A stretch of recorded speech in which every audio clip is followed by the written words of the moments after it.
Hello, and welcome to this week's talk. This morning, as I wrote this, we had another power outage. When I look at the website for NB Power, I often read that there are 18 homes in the Fredericton area without power.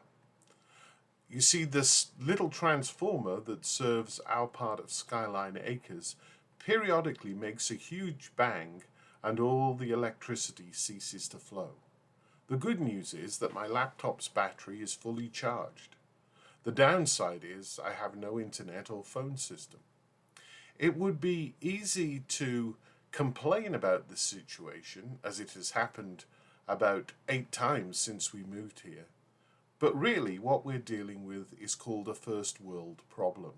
There are millions, if not billions, of people across the planet for whom Wi-Fi and continuous electricity would be a dream come true. When I visited Bishop Matthias in Ghana, we spent part of the time having a meal with members of his family in the capital, Accra. Suddenly, as we ate, the power went out, which from their reaction was a regular occurrence. One of the things that was important to Matthias about the hotel in which we stayed in Ho was that it had its own generator, which would kick in when the electricity kicked out. It's obvious that we judge our situations by what we know. It leads us to being frustrated when things like power outages happen. What an inconvenience such as this helps me to do, when I'm in the mood to do it, is to be grateful for all I have by living in a good part of the Western world. Allied to all this is the fact that Debbie and I were able to get our second COVID shots on Monday. Yesterday, as with the day after the first one, I felt as if I'd been run over by a truck. The good news is I feel better today, and the vaccine was available to me. During the last week, I'd been speaking to 2 of our clergy who have family in different parts of Africa. One tells me that in his close family and friend network, 9 people have died from the virus.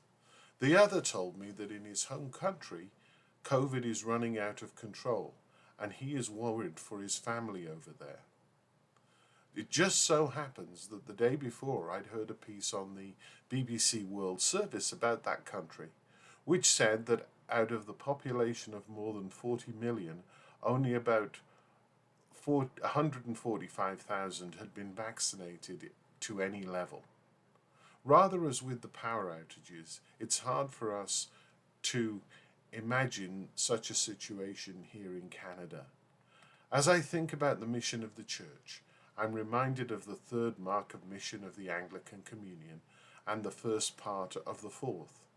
The 3rd is to respond to human need by loving service.